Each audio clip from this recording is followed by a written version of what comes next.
Welcome to a journey through the remarkable architecture hidden beneath your skin.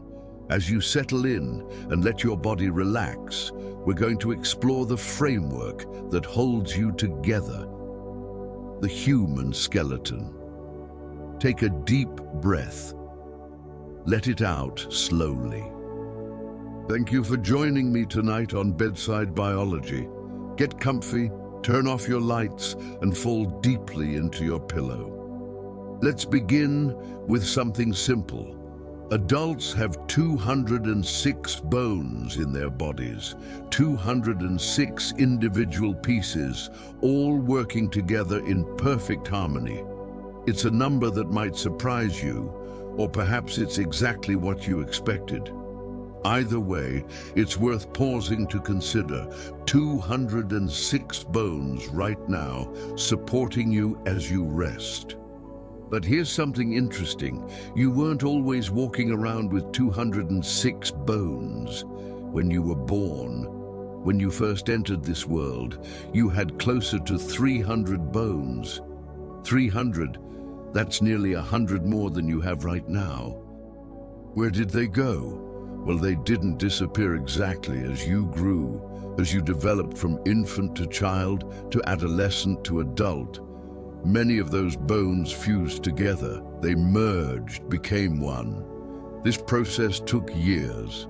Slowly, gradually, your skeleton consolidated itself into the more efficient structure you carry today. It's a strange thing to think about, isn't it? That your body had more bones when you were smaller, and fewer bones now that you're larger. The skeleton you have now, those 206 bones, they might seem heavy. You might imagine that carrying around an entire framework of bones would weigh quite a bit. But here's the surprising truth. Your skeleton makes up only about 15% of your total body weight. 15%, that's all. If you weigh 150 pounds, your skeleton weighs roughly 22.5 pounds. If you weigh 200 pounds, your skeleton is only about 30 pounds. It's remarkably light for something so strong, so essential. This lightweight framework is organized in a very specific way. Scientists divide the skeleton into two main parts, the axial skeleton and the appendicular skeleton. The axial skeleton is your core. It's the central axis of your body. Think of it as the foundation, the trunk of a tree, if you will. It includes your skull, your rib cage, and your spine. These are the bones that protect your most vital organs and form the center line of your body. The appendicular skeleton, that's everything that appends to the axis, your arms, your legs, your shoulders, your hips. These are the bones of movement, the parts that allow you to reach, walk, grasp, and gesture. Together, these two systems create the complete structure that is uniquely you. Let's talk about the skull for a moment, that smooth dome that houses your brain. It feels like one solid piece, doesn't it? If you reach up and touch your head right now, it feels continuous, whole, but it's not. The adult human skull contains 22 bones, 22 separate pieces, all fitted together like the most intricate puzzle ever designed. Some of these bones are large and obvious, the frontal bone that makes up your forehead, for instance. Others are tiny and tucked away in the inner ear, but each one has its purpose. Each one is essential. These skull bones are joined by what we call sutures, jagged, interlocking seams that look almost like stitching when viewed up close. They're immovable joints. They don't flex or bend like your knee or elbow. They simply hold everything in place with remarkable strength. And then there's your spine, your backbone, the central pillar that keeps you upright. When you're born, the spine begins with 33 vertebrae. 33 individual bones stacked one on top of another like a tower of children's blocks, except far more sophisticated. These aren't just stacked randomly. Each vertebra has a specific shape, a specific purpose, a specific place in the column.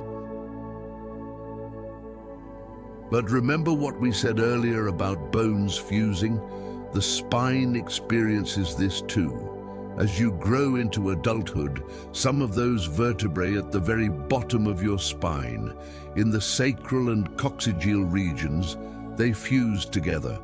What begins as 9 separate bones becomes 2 solid structures, the sacrum and the coccyx, what we sometimes call the tailbone. So while you start with 33 vertebrae, most adults end up with 26 distinct segments in their spine, 26 flexible points that allow you to bend, twist, reach, and bow.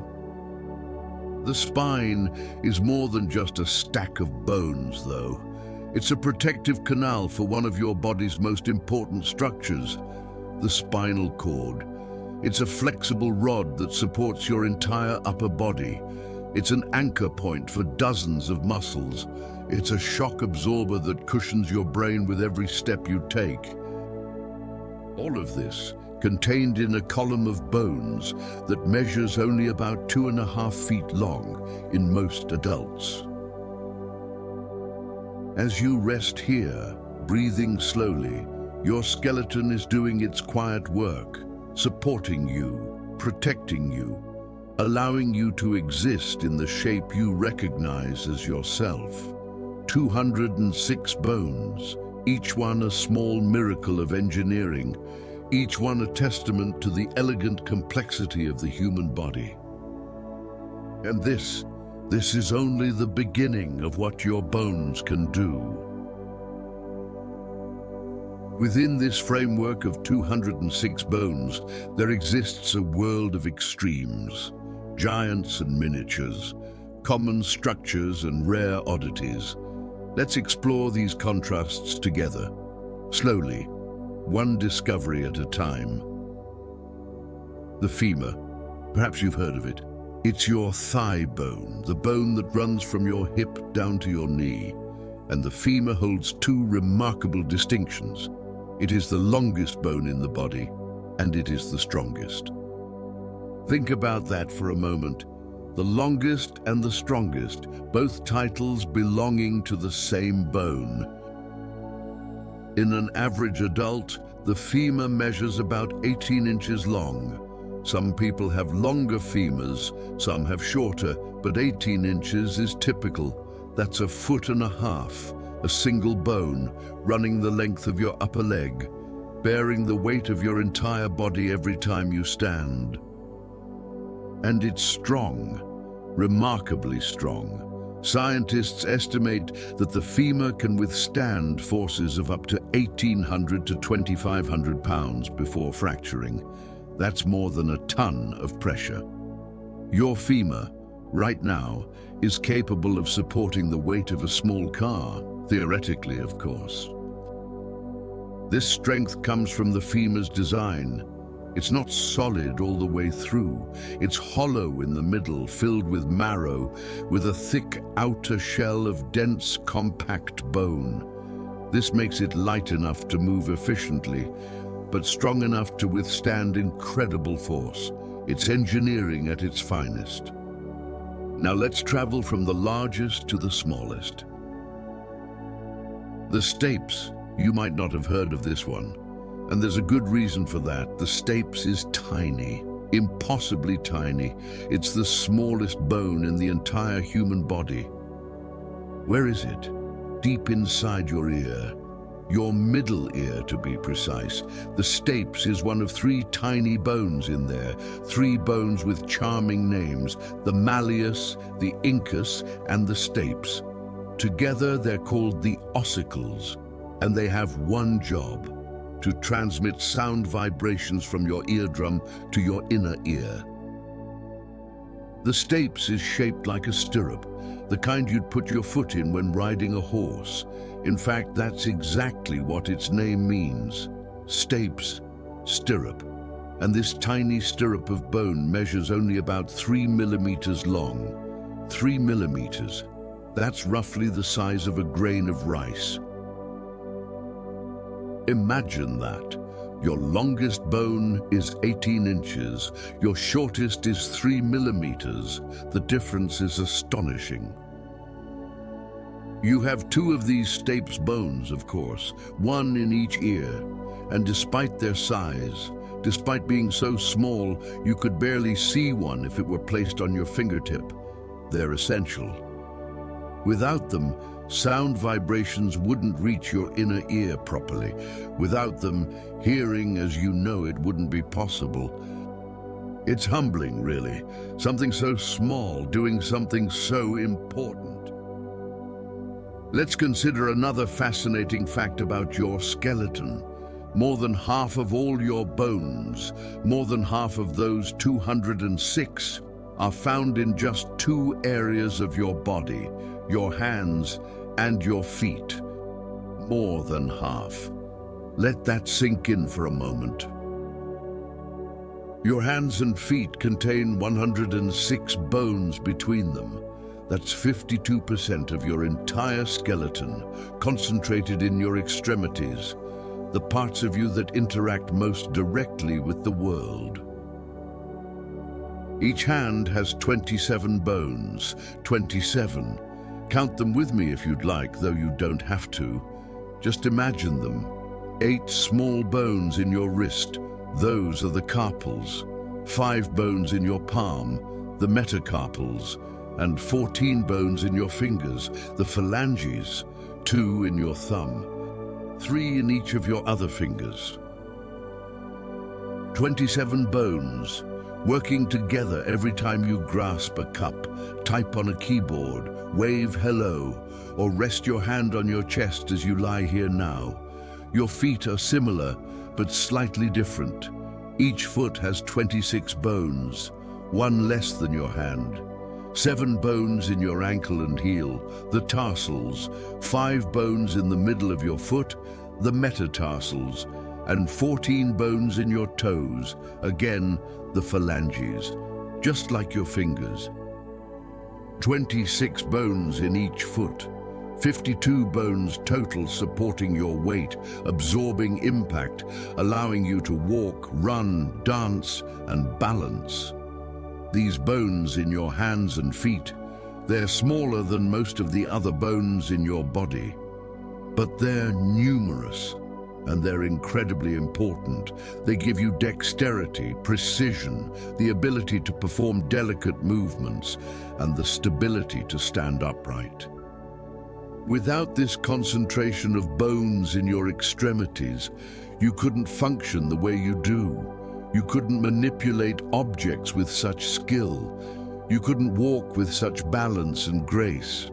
Now here's an oddity for you. A bone that breaks the rules.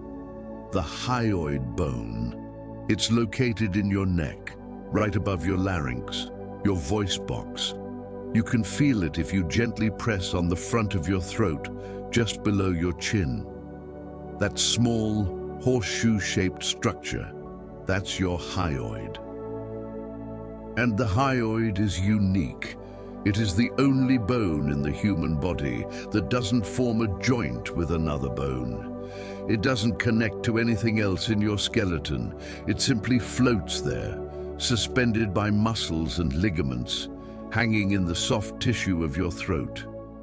Why? What's its purpose? The hyoid serves as an anchor point. Muscles from your tongue attached to it, muscles from your jaw attached to it, muscles from your throat and larynx attached to it. This little floating bone helps you swallow. It helps you speak. It helps you breathe, all without ever touching another bone. It's unusual, isolated, a bone unto itself, and yet completely essential. The human skeleton, for all its consistency, also has room for variation. Not everyone has exactly the same bones. Some people have accessory bones, extra bones, small additional pieces that didn't fuse during development or that formed in unusual places. These are most commonly found in the feet or wrists.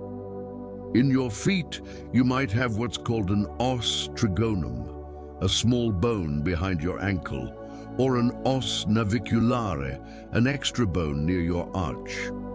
In your wrists, some people have additional small bones among their carpals. These accessory bones usually don't cause any problems. Most people who have them don't even know it, unless they happen to have an X-ray for some other reason. They're just there, quiet passengers in your skeletal system. Part of the natural variation that makes each human body slightly different. Some estimates suggest that up to 30% of people have at least one accessory bone somewhere in their body. 30%. That's nearly 1 in 3. You might be one of them. You might not. There's no way to know without imaging. But it's a reminder that the skeleton, while following a general plan, isn't identical in every person.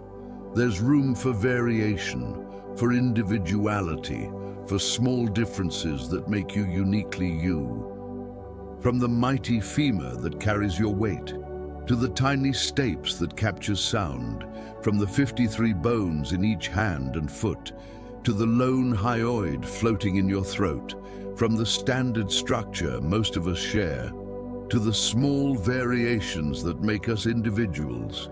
Your skeleton is a study in contrasts, in extremes, in the extraordinary range of what bones can be and do, and there is still so much more to discover.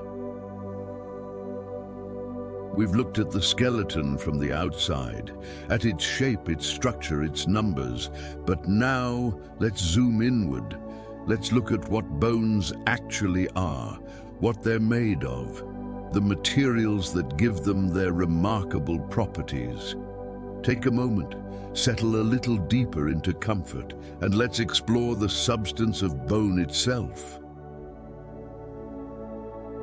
When you think of bone, you might imagine something hard, rigid, almost stone-like, and you'd be right, partially. Bones are hard, but they're not simple. They're not just one thing. They're a composite material, a mixture of different substances, each contributing something essential. Bones are made of minerals, calcium and phosphorus primarily. These are the elements that give bone its hardness, its rigidity, its ability to resist compression. Calcium phosphate crystals, tiny, dense, arranged in precise patterns. These make up the mineral component of bone. But minerals alone would be brittle. They would shatter under impact. They would crack rather than bend. So bones also contain collagen. Collagen is a protein. It's organic material, flexible, fibrous, tough. Collagen is what gives bone its ability to absorb impact without breaking. It provides tensile strength, the ability to resist being pulled apart. Together, minerals and collagen create something remarkable, something that is both hard and resilient, rigid and flexible, strong in multiple ways at once. This combination, this marriage of mineral and protein, is what makes bone unlike anything else in your body. Here's something that might surprise you. About half of your bone volume is water. Half. Even though bones feel solid, even though they seem dry and dense, they're actually filled with water at the microscopic level. This water isn't just sitting there doing nothing. It's part of the bone's living tissue. It's in the cells. It's in the tiny spaces between mineral crystals. It's essential for the chemical processes that keep bone alive and healthy. Yes, alive. Your bones aren't dead structures. They're living tissue.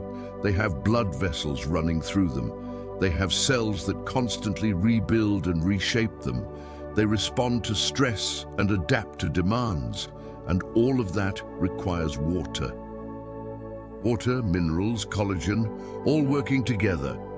Most of the solid part of bone, the part that isn't water, is a mineral called hydroxyapatite. That's quite a word, isn't it? Hydroxyapatite. Let it roll around in your mind for a moment. Hydroxyapatite. Hydroxyapatite is a crystalline structure. It's made of calcium and phosphate, arranged in a specific pattern, and it's incredibly hard. On the Mohs scale of mineral hardness, the same scale used to measure gemstones, hydroxyapatite rates about a 5. That's harder than your fingernail, harder than most metals. This hardness is what allows your bones to support your weight without compressing. It's what lets your skull protect your brain from impact. It's what makes your skeleton a true structural framework. But again, hardness alone isn't enough. The composition of bone breaks down to roughly 2/3 mineral and 1/3 organic material, 2/3 hydroxyapatite and other minerals, 1/3 collagen and other proteins. This ratio is critical. It's been fine-tuned by millions of years of evolution. Too much mineral and bone becomes brittle. It snaps like chalk. Too much collagen and bone becomes too flexible. It bends too easily, doesn't provide enough support. But at this ratio, 2/3 mineral, 1/3 organic, bone achieves the perfect balance, hard enough to support, flexible enough to absorb shock, strong enough to last a lifetime. Let's zoom in even further, down to the microscopic level, down to where we can see how collagen fibers are actually arranged. Collagen doesn't just exist randomly in bone, it's organized, structured. The fibers are arranged in layers called lamellae. Think of them like the layers of plywood, each layer running in a slightly different direction than the one above and below it. This arrangement is deliberate. It serves a purpose. By having collagen fibers running in different directions, bone can resist forces from multiple angles. It can resist twisting, bending, compression, tension, all at once. If all the collagen fibers ran in the same direction, bone would be strong in that direction, but weak in others. It would be easy to break if force came from the wrong angle. But with lamellae, with layers crossing over each other, bone becomes strong in all directions. It's the same principle engineers use when they design composite materials, carbon fiber, fiberglass, laminated wood. Nature discovered this principle millions of years before humans did. Your bones, right now, as you rest, are using this ancient engineering principle to keep you safe and supported. Now here's something truly impressive, something that might change how you think about your skeleton. Pound for pound, bone is stronger than many types of steel. Let that settle in your mind. Stronger than steel. Not all steel, of course. There are specialized alloys that surpass bone, but compared to common structural steel, the kind used in buildings and bridges, bone has a better strength-to-weight ratio. What does that mean? It means that if you took a rod of bone and a rod of steel, both weighing the same amount, the bone would be able to withstand similar or even greater forces before breaking. The bone might even be more resistant to certain types of stress. This is because of bone's composite nature, that combination of hard mineral and flexible collagen. Steel is strong, but it's homogeneous. It's the same material all the way through. Bone is heterogeneous. It's a mixture, and that mixture gives it properties that no single material can match. Engineers are fascinated by bone. They study it, they try to replicate its structure in artificial materials, because bone has achieved something remarkable, something that even our most advanced materials struggle to match. It's light, but strong, rigid, but flexible, hard, but shock-absorbent, living, but durable.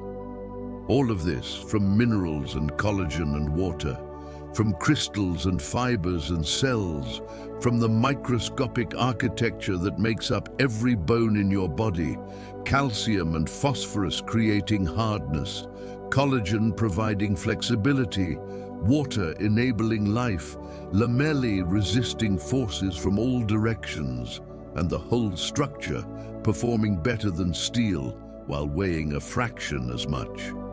Your skeleton is a masterpiece of materials engineering, built from the inside out, refined over millions of years, perfectly suited to carry you through life. And we're only beginning to understand just how sophisticated it truly is. There's a common misconception about bones. Many people think of them as static, fixed, like the framework of a building, put in place once and then left alone. But this couldn't be further from the truth. Your bones are alive. They're constantly changing, constantly remodeling themselves, every moment of every day. Let that sink in for a moment. The skeleton supporting you right now is not the same skeleton you had a year ago. Not exactly. Some of it has been broken down and rebuilt, reshaped, renewed. Bones are living tissue. They breathe, in a sense. They have blood flow, they have nerves, they have cells that are actively working, building, breaking down, communicating. Your skeleton is less like the frame of a house and more like a garden that's constantly being tended. This process of constant change is called remodeling, and it happens throughout your entire life. Why? Why would your body go to all this trouble? Why not just build strong bones once and leave them alone? Because life creates stress. Every time you walk, run, lift something, jump, even just stand, you're putting force on your bones. Over time, this creates microscopic damage, tiny cracks, worn spots, areas of weakness. If your bones couldn't repair themselves, these small areas of damage would accumulate. Eventually, they'd compromise the bone's integrity. You'd become fragile, prone to breaking. But your body is smarter than that. It constantly monitors your bones, and when it finds damage, it repairs it, removes the damaged tissue, replaces it with fresh, strong bone. This happens through the work of specialized cells. Let me introduce you to them. First, the osteoblasts. These are the builders, the construction workers of your skeleton. Osteoblasts create new bone tissue. They secrete collagen and other proteins. They help deposit minerals. They build up areas that need reinforcement. Wherever bone is being formed, osteoblasts are there, working quietly, adding layer upon layer of new material. But you can't just keep adding bone forever.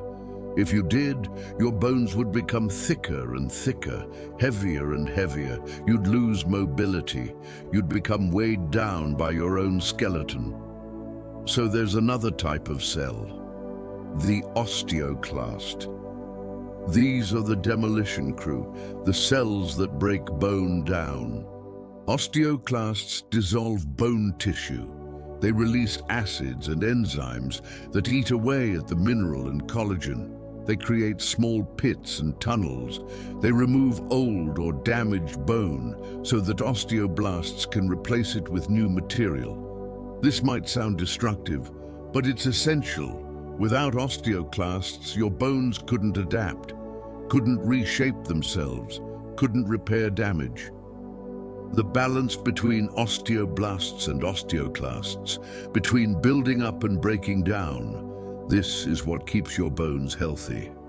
When you're young and growing, osteoblasts work faster than osteoclasts. You build more bone than you lose. Your skeleton gets larger, denser, stronger. In adulthood, the two processes reach equilibrium. You're building and breaking down at roughly the same rate. Your bone mass stays stable. Later in life, sometimes the balance shifts. Osteoclasts may work faster than osteoblasts. This is when bones can become more fragile, when conditions like osteoporosis can develop. But throughout all these stages, the process continues: building, breaking down, remodeling. There's a third type of cell too, the osteocyte. These are the most numerous bone cells. They're actually osteoblasts that have become trapped inside the bone they built. They're embedded in the solid material, sitting in tiny spaces called lacunae. You might think they'd be inactive there, just waiting, but no. Osteocytes have an important job. They sense stress. When you put force on a bone, when you walk or run or lift, osteocytes detect that stress. They can feel the bone bending ever so slightly, and they send signals. These signals tell osteoblasts and osteoclasts where to work. They coordinate the remodeling process. If one area of bone is experiencing a lot of stress, osteocytes signal for that area to be reinforced. More bone should be added there.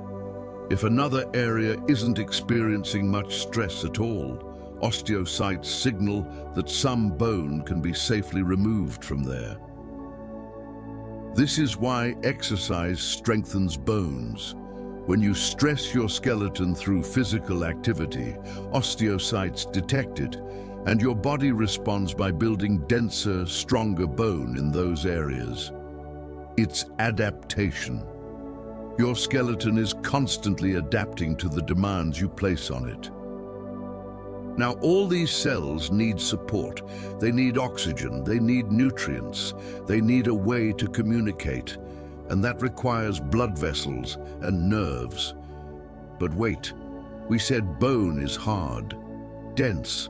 How do blood vessels and nerves get through solid bone? Through channels, tunnels, tiny passageways running through the bone tissue. In compact bone, the dense, hard outer layer of most bones, these channels are called Haversian canals, named after Clopton Havers, the physician who first described them in the 17th century. Haversian canals run lengthwise through compact bone. They're usually only about 50 micrometers in diameter.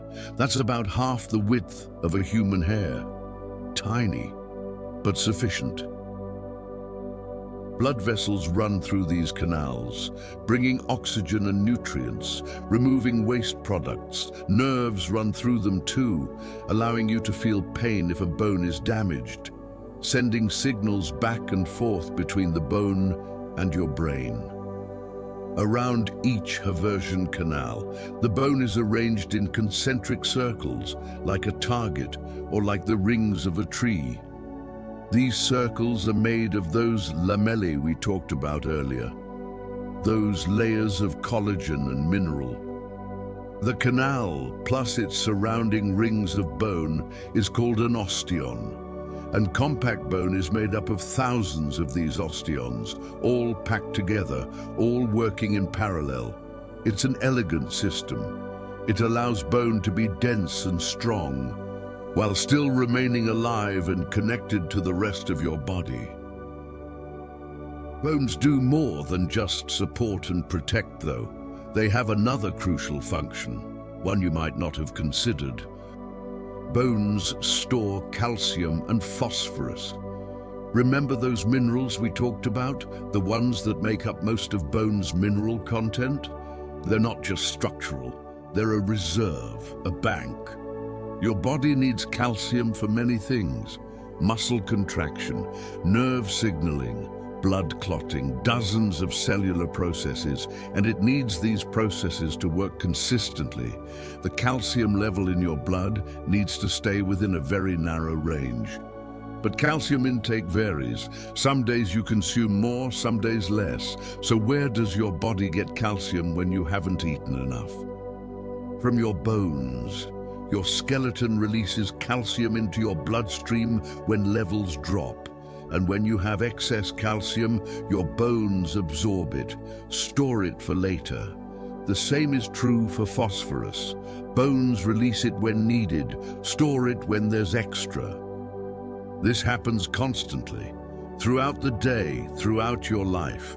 Your bones are giving up small amounts of mineral and then replacing those minerals later, all to keep your blood chemistry stable. It's another form of remodeling. Another way your bones are actively participating in keeping you alive. So your bones aren't just a frame. They're not just armor for your organs. They're living, changing, adapting tissue. They're a mineral bank. They're in constant communication with the rest of your body. Right now, as you breathe slowly, as you rest, your osteoblasts are building. Your osteoclasts are breaking down, your osteocytes are sensing and signaling. Blood is flowing through those tiny Haversian canals. Calcium is being deposited and withdrawn. Your skeleton is alive, busy, working, even as you drift towards sleep. We've talked about structure, we've talked about composition, we've talked about bones as living tissue, but now let's talk about why bones truly matter for survival, about the ways they keep you alive, moment by moment, breath by breath. Let's start with something hidden, something happening deep inside certain bones right now. Bone marrow, you've probably heard the term. Bone marrow is soft tissue. It fills the hollow centers of many bones, and it has one of the most critical jobs in your entire body. It produces blood cells, red blood cells, white blood cells, platelets, all of them, born in your bone marrow. Think about that for a moment. Your blood, the fluid that carries oxygen to every cell, that fights off infections, that clots wounds, it all begins inside your bones. Red blood cells carry oxygen from your lungs to your tissues. They're what make blood red, and they're constantly being replaced. A red blood cell only lives about 4 months. After that, it wears out, breaks down, and needs to be replaced. Your body produces about 2 million red blood cells every second. 2 million. Every single second, day and night without pause. Where? In your bone marrow. White blood cells are different. They're part of your immune system. They fight infections, attack foreign invaders. Some live for days, some live for years. But they all start in the marrow. Platelets help your blood clot. They're tiny fragments of cells that rush to any wound, any break in a blood vessel, and help seal it. They prevent you from bleeding endlessly from even small injuries. Without bone marrow, without this blood cell factory hidden inside your skeleton, you couldn't survive. You'd have no way to transport oxygen, no way to fight disease, no way to stop bleeding. Your bones, quietly, constantly, are producing the very substance that keeps every part of you alive. Now here's something interesting. Not all bone marrow is the same. There are 2 types, red marrow and yellow marrow. Red marrow is the active kind, the kind that produces blood cells. It's called red because, well, it's full of red blood cells in various stages of development. It's busy, productive, essential. Yellow marrow is different. It's mostly fat cells. It's a storage form of marrow, less active. It can produce blood cells if needed in an emergency, but mostly it just sits there. waiting. When you're a child, when you're young, almost all your bone marrow is red marrow. Your bones are full of this blood-producing tissue. You're growing. Your blood volume is increasing. You need maximum production capacity. But as you age, some of that red marrow converts to yellow marrow. The conversion happens gradually, usually starting in your 20s. By the time you're an adult, much of the marrow in your arms and legs has turned yellow. Red marrow remains in certain bones though: your sternum, your breastbone, your pelvis, your ribs, your vertebrae, the ends of your long bones. These areas keep producing blood cells throughout your life. Even the yellow marrow serves a purpose. It's an energy reserve. And if your body ever desperately needs more blood cell production, if you lose a lot of blood or develop certain conditions, that yellow marrow can convert back to red. Your body can reactivate it. Adaptable, flexible, always ready to respond to what you need. Let's shift focus now, from creation to protection. Your skeleton isn't just a framework, it's armor. Biological armor surrounding your most vulnerable organs. Start at the top, your skull. Inside your skull sits your brain, 3 pounds of delicate tissue, the command center of your entire body. Every thought you think, every memory you hold, every movement you make, it all originates in your brain, and your brain is soft, fragile. It has the consistency of firm gelatin. If it were unprotected, even a minor bump to the head could cause devastating damage. But it's not unprotected, it's enclosed in bone. Your skull surrounds it on all sides. The cranium, that dome of bone we mentioned earlier, is specifically designed to protect your brain from impact. The skull isn't just thick, it's layered. It has an outer layer of compact bone, a middle layer of spongy bone that absorbs shock, and an inner layer of compact bone. This 3-layer structure is incredibly effective at distributing force.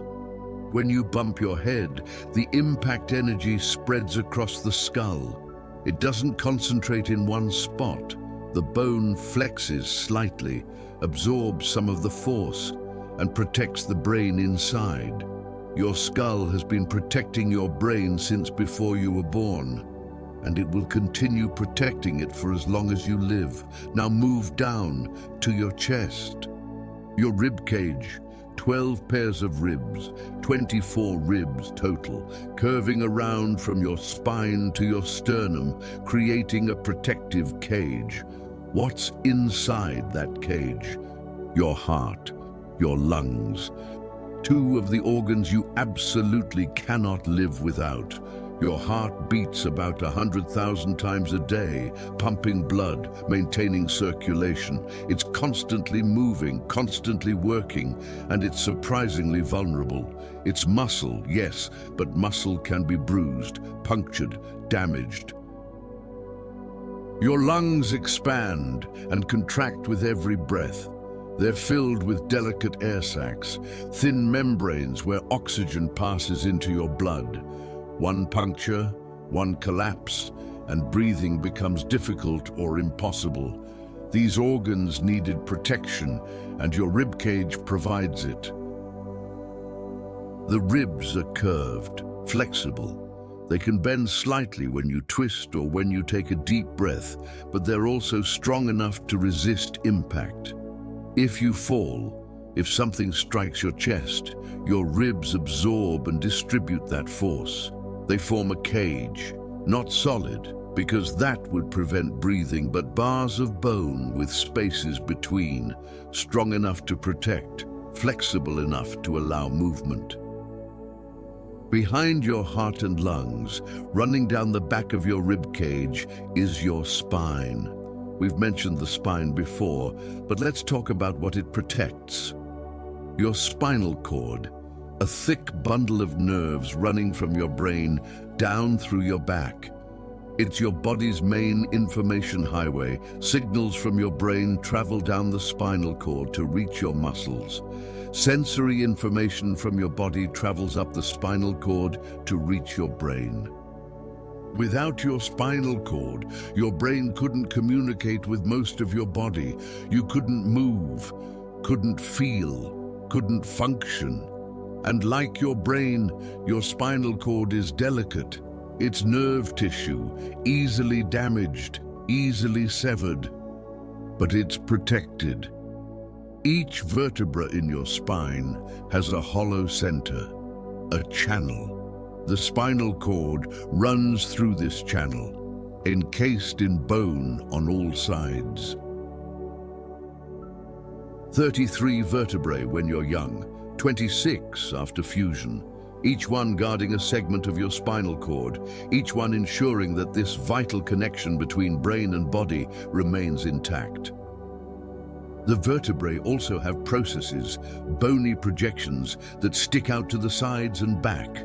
These serve as attachment points for muscles, but they also provide additional protection.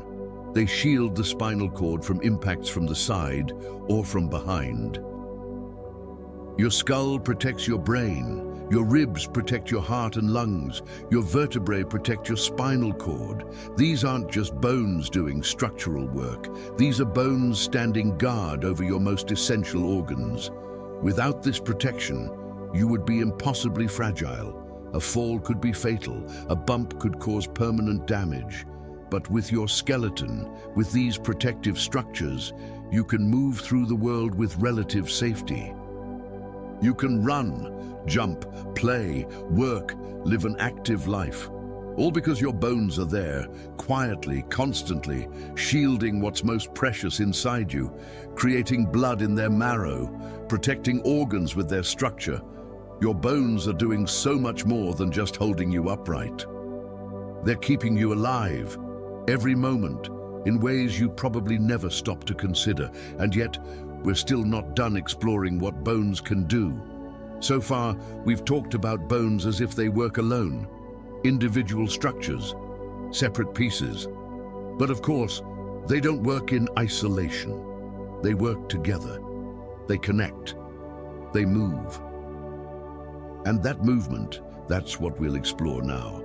How your skeleton transforms from a static framework into a dynamic machine capable of extraordinary motion.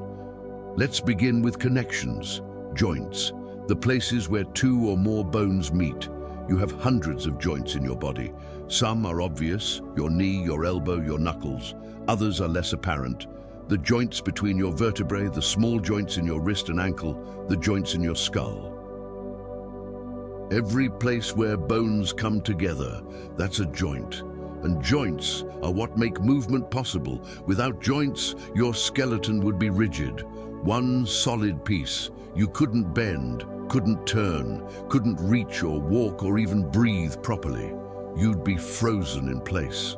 But with joints, with these connection points between bones, your skeleton becomes flexible, adaptable, capable of an incredible range of motion.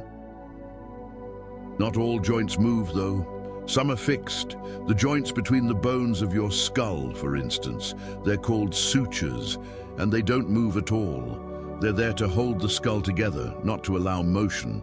But many joints, most of the ones you think about, do move, and they need special features to move smoothly, to move without damage. One of those features is cartilage.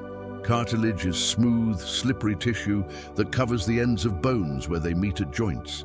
It's softer than bone, but firmer than muscle, flexible, resilient. The cartilage acts as a cushion. It prevents bone from grinding directly against bone. Imagine if your bones touched each other directly every time you moved. The friction would be enormous. The wear would be constant. Your joints would deteriorate quickly. But cartilage reduces that friction. It provides a smooth surface for bones to glide across. It absorbs some of the impact when you walk or jump. It distributes force evenly across the joint. Without cartilage, movement would be painful, limited. Your joints would wear down over time and eventually they'd stop working properly. Cartilage is one of your skeleton's unsung heroes, quietly doing its job, making every movement smoother, easier, more efficient. Let's talk about a specific joint, one that demonstrates both the incredible capability of joints and their vulnerability. The shoulder, your shoulder joint, technically called the glenohumeral joint. The shoulder is the most mobile joint in your entire body. It can move in more directions, through a greater range of motion than any other joint. You can raise your arm above your head, swing it behind your back, rotate it in complete circles, reach across your body. The shoulder allows all of this. This mobility comes from its structure. The shoulder is a ball and socket joint. The top of your humerus, your upper arm bone, has a rounded head, a ball. This ball sits in a shallow socket on your shoulder blade, your scapula. The socket is shallow, much shallower than, say, the hip joint, and this shallowness is what gives the shoulder its range of motion. The ball can move freely in almost any direction. But there's a trade-off. That same shallowness, that same feature that provides mobility, also makes the shoulder unstable. The ball doesn't fit deeply into the socket. It's held in place mostly by muscles, tendons, and ligaments. And this makes the shoulder the easiest joint to dislocate. If the forces are right, if you fall on an outstretched arm, or if someone pulls your arm sharply, the ball can pop out of the socket. A dislocated shoulder. It's painful. It requires medical attention to relocate. And once a shoulder has dislocated once, it becomes more likely to dislocate again. The soft tissues have stretched. The joint has lost some of its stability. Mobility versus stability. Your shoulder chose mobility, and it's a choice that serves you well most of the time, but it comes with risks. Most moving joints in your body are what we call synovial joints. The shoulder is one, your knee is another, your elbow, your hips, your knuckles, all synovial joints. What makes a joint synovial? The presence of a special fluid, synovial fluid. Synovial joints are enclosed in a capsule, a fibrous covering that seals the joint off from surrounding tissue. Inside this capsule, between the cartilage-covered bone surfaces, is a small amount of synovial fluid. Synovial fluid is remarkable. It's thick, viscous, almost gel-like. It's produced by the membrane lining the joint capsule, and it serves as a lubricant. When you move, when bones slide across each other at a joint, the synovial fluid reduces friction even more than cartilage alone. It creates a slippery layer between surfaces. It's more effective than almost any artificial lubricant humans have created. This fluid also nourishes the cartilage. Cartilage doesn't have its own blood supply, so nutrients must reach it another way. Synovial fluid carries nutrients from the bloodstream to the cartilage cells and carries waste products away. When you move a joint, the pressure changes. Synovial fluid gets squeezed into the cartilage, then released, then squeezed again. This pumping action keeps the cartilage healthy, keeps it alive. This is why movement is good for your joints, why being sedentary can actually harm them. Your joints need movement to stay lubricated, to stay nourished, to stay healthy. Here's an unusual bone, the patella, your kneecap. The patella is what's called a sesamoid bone. That means it's a bone that forms inside a tendon, not as part of the main skeleton, but within soft tissue. Your quadriceps muscles, the large muscles on the front of your thigh, they have a tendon that runs down to your shin bone, and somewhere along the way, embedded right in the middle of that tendon, is the patella. What's it doing there? The patella increases leverage. It holds the quadriceps tendon away from the center of the knee joint. This changes the angle at which the tendon pulls, and this change in angle makes the quadriceps more efficient, stronger. better able to straighten your leg. It's like a pulley. The patella acts as a fulcrum, improving the mechanical advantage of your muscles. Without it, you'd need more muscle force to perform the same movements. The patella also protects the knee joint. It shields the front of the joint from impacts. If you fall on your knee, the patella takes the brunt of the force, protecting the joint surfaces beneath. Not everyone has the same sesamoid bones. The patella is universal. Everyone has two of them, but there are other, smaller sesamoid bones that some people have and others don't, often in the hands or feet. These form inside tendons where extra leverage is beneficial. Your body creating bones where they're needed, even after the main skeleton is formed. It's another example of how adaptable the skeletal system truly is. We've talked about bone strength before, how bones are stronger than many types of steel. But bone strength isn't uniform. Bones are strong in some ways and weaker in others. Bones are strongest under compression. Compression means being squeezed, pressed together. When weight pushes down on a bone along its length, bone handles that force beautifully.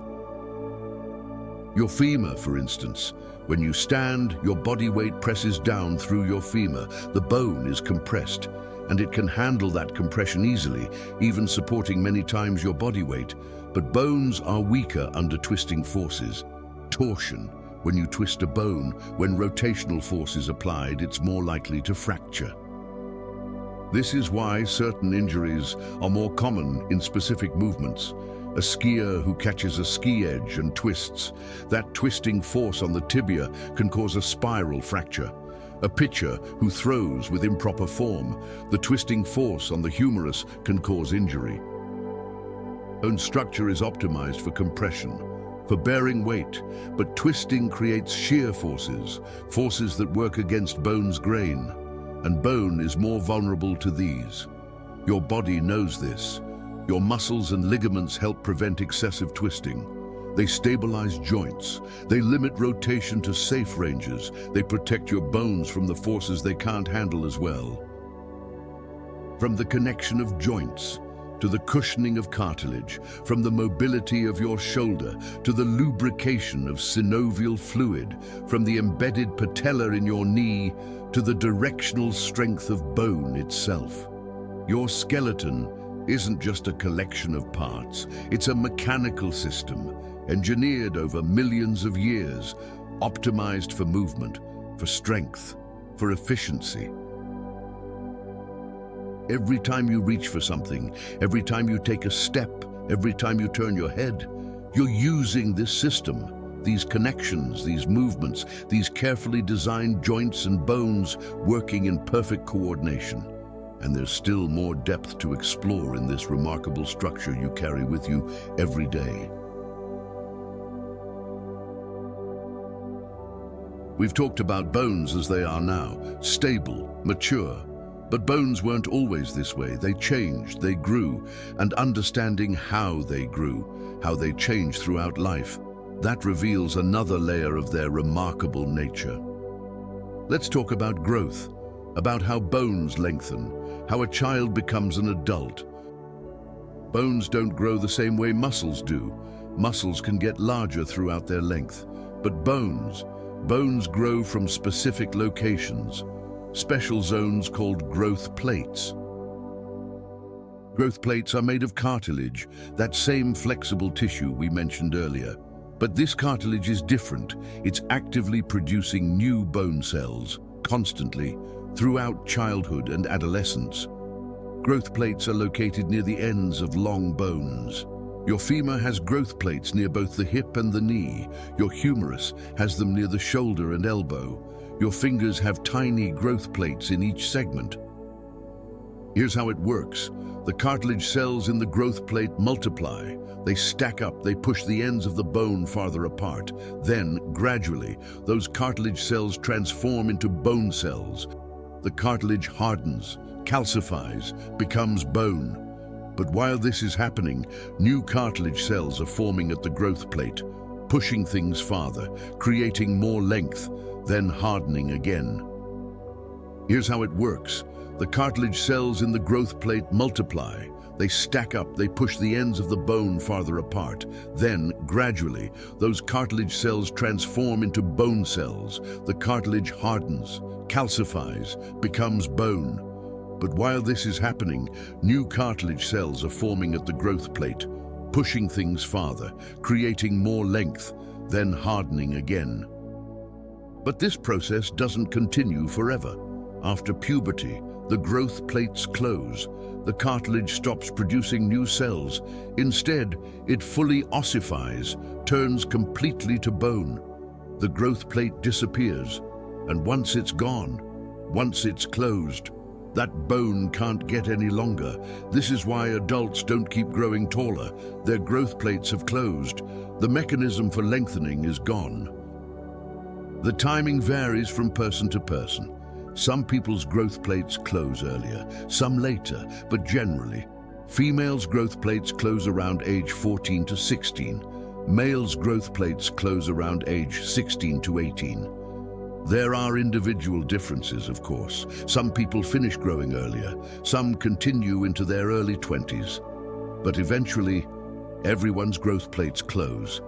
And once they do, your height is set. You are as tall as you will ever be. Although, here's something curious, something you might not have noticed. People are slightly taller in the morning than at night. Not by much, maybe half an inch, maybe a full inch, but measurably taller. Why? It has to do with your spine. Remember those vertebrae, the bones stacked one on top of another? Between each pair of vertebrae is a disc, an intervertebral disc. These discs are made of fibrous tissue with a gel-like center. They act as cushions, shock absorbers between the bones. During the day, as you stand and sit and move, gravity compresses these discs. The weight of your upper body presses down. The discs flatten slightly. They lose some of their height. It's not dramatic. Each disc only compresses a tiny amount, but you have 23 discs in your spine, and those tiny amounts add up. By the end of the day, after hours of gravity pulling down on you, your spine has compressed. You're slightly shorter than you were when you woke up. But at night, when you lie down, when gravity is no longer compressing your spine, those discs rehydrate. They absorb fluid. They expand back to their full height. By morning, you're tall again. You've regained that half inch or so that you lost during the previous day. This happens every single day, throughout your entire life. A gentle rhythm of compression and expansion, shortening and lengthening. Most people never notice, but it's happening. Your height fluctuating slightly with the time of day, with your activities, with how long you've been upright. Children's bones are different from adult bones in a fundamental way. They're more flexible. Remember that bones are part mineral and part collagen. In children, the ratio is different. Children's bones have a higher proportion of collagen, less mineral. This makes them more flexible, more able to bend without breaking. This is actually protective. Children fall a lot. They're learning to walk, to run, to coordinate their movements. They climb, they jump, they take risks that adults wouldn't. And when they fall, their more flexible bones can often absorb the impact without fracturing. The bone bends, then springs back. No permanent damage. Adult bones are more mineralized, stiffer. They don't bend as easily, and that means they're more likely to break under the same force that a child's bone might have withstood. There's a trade-off, of course. Adult bones are harder, stronger in some ways, better able to support the greater weight and forces of a larger body, but they've lost some of that childhood flexibility. Children can also experience a type of fracture that adults rarely do. It's called a green stick fracture. The bone bends and cracks, but doesn't break all the way through, like trying to break a fresh green twig. It splinters on one side, but stays intact on the other. This type of fracture is only possible because of the greater flexibility of young bones. An adult bone, less flexible, would typically break clean through under the same force. As we age, as we move from childhood through adolescence into adulthood, our bones change. They mineralize more, they become denser, stronger in some ways, but also more rigid. There's a peak to bone strength, a point in life where your bones are at their absolute best. Peak bone mass, that's what it's called. The maximum density and strength your bones will ever achieve. For most people, peak bone mass is reached in the late 20s to early 30s, somewhere between age 25 and 35. Up until that point, you're still building bone. Your osteoblasts are working harder than your osteoclasts. You're depositing more bone than you're removing. Your skeleton is getting denser, stronger, more robust. But after peak bone mass, the balance begins to shift. Osteoclasts start keeping pace with osteoblasts, and eventually, they might work a little faster. You begin to lose bone mass, slowly, over many years. This doesn't mean your bones become weak immediately, far from it. For most people, bone loss is gradual, managed. The bones remain strong and functional well into old age. But it does mean that what you do early in life matters. The higher your peak bone mass, the more reserve you have, the longer it will take before bone loss becomes a concern. This is why childhood and early adulthood are so important for bone health. Exercise, nutrition, calcium and vitamin D, weight-bearing activities, all of these help build strong bones, help you reach a higher peak. And that peak, that maximum bone mass you achieve in your 20s or 30s, it's like a savings account for later in life. The more you save now, the more you'll have to draw on later.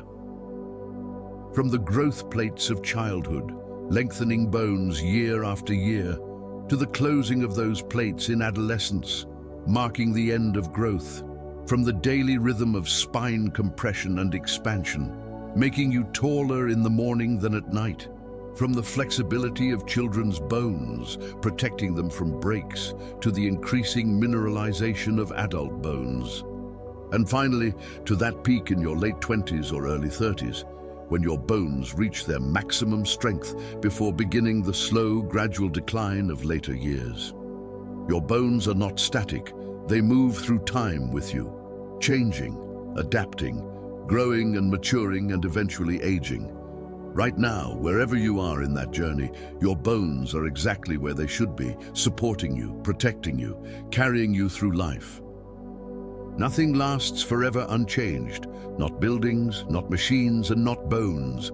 Over time, with use, with age, bones can weaken, they can be damaged.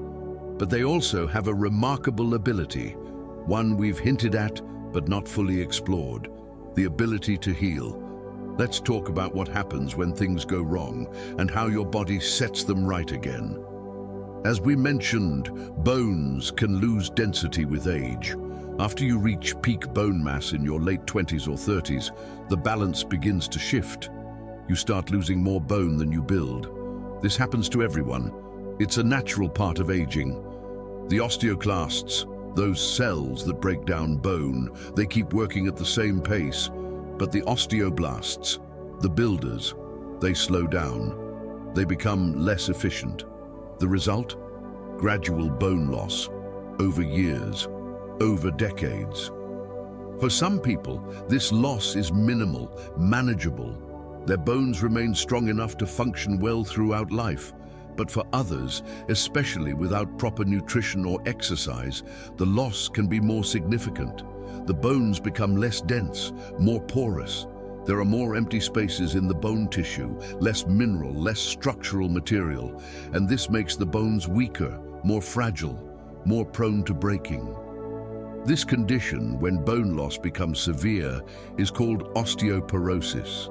Porous bones, bones that have lost so much density they can fracture from minor falls or even from ordinary activities like coughing or bending. It's more common in women than men, particularly after menopause. Hormonal changes can accelerate bone loss, but it can affect anyone. The good news? Bone loss can be slowed, even partially reversed. Weight-bearing exercise, adequate calcium and vitamin D, sometimes medication. These things can help maintain bone density, help preserve bone strength as you age. But even healthy bones, dense, strong bones, can break. Fractures happen, accidents occur, a fall, a collision, an impact with enough force to overcome bone's considerable strength.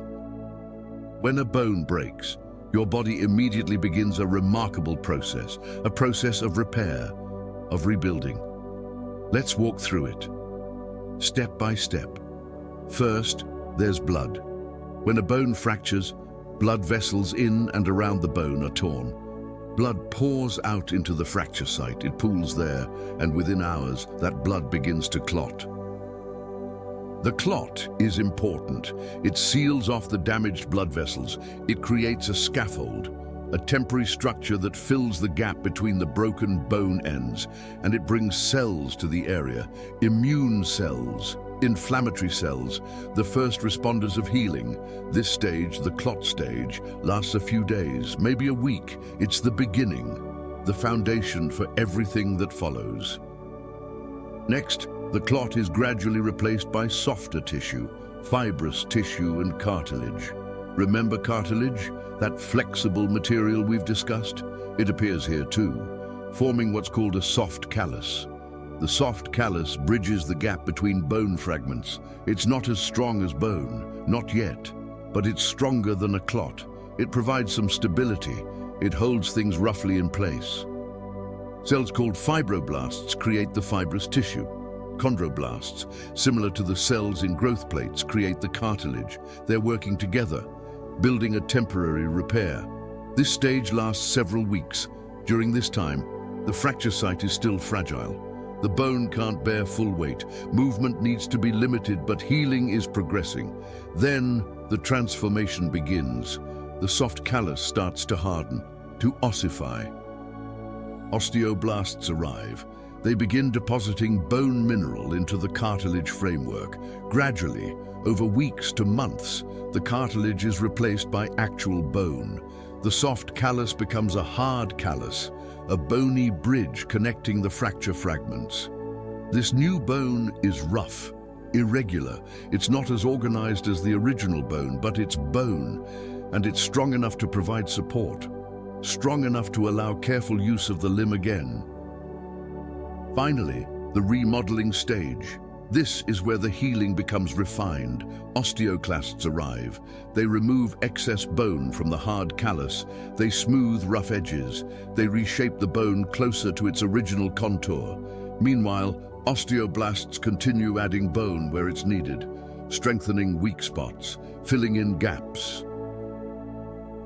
This process can take months, even years. The bone is slowly sculpted back to its original form, or close to it. Sometimes, if the fracture was severe or the alignment wasn't perfect, the bone retains a slight thickening at the fracture site, a permanent reminder of the injury. But here's the remarkable part. When the healing is complete, when the remodeling is done, the healed bone can be as strong as it was before, sometimes even stronger. The new bone that forms at the fracture site is often denser than the surrounding bone, more robust, as if your body learned from the injury and decided to reinforce that area to prevent future breaks. It's not guaranteed. Severe fractures, poorly aligned bones, interrupted healing, these can result in weaker repairs, but under good conditions with proper treatment, bones heal completely, functionally, sometimes better than they were. It's a testament to bone's living nature, its ability to regenerate, to restore itself after damage. Children's bones heal faster than adults, significantly faster. A fracture that might take 3 months to heal in an adult might heal in 6 weeks in a child, sometimes even less. Children's bones have more blood supply, more active growth plates, more cellular activity. Their osteoblasts are already working hard, growing the bones longer. When a fracture occurs, those same active systems can be redirected toward healing. Children's bodies are also generally healthier, better circulation, fewer chronic conditions that might slow healing, more robust immune systems. All of this contributes to faster repair. And children's bones are smaller. Less bone needs to be rebuilt. The gap that needs to be bridged is shorter. The amount of new bone required is less. This is good news for children. They recover quickly from fractures, often without complications. They bounce back, resume normal activities sooner than adults would.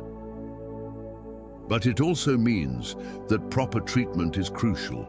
Because bones are healing so fast, they need to be aligned correctly from the start.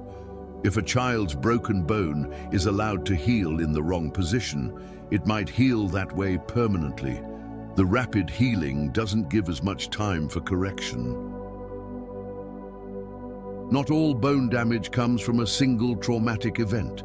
Sometimes damage accumulates gradually, from repetition, from overuse.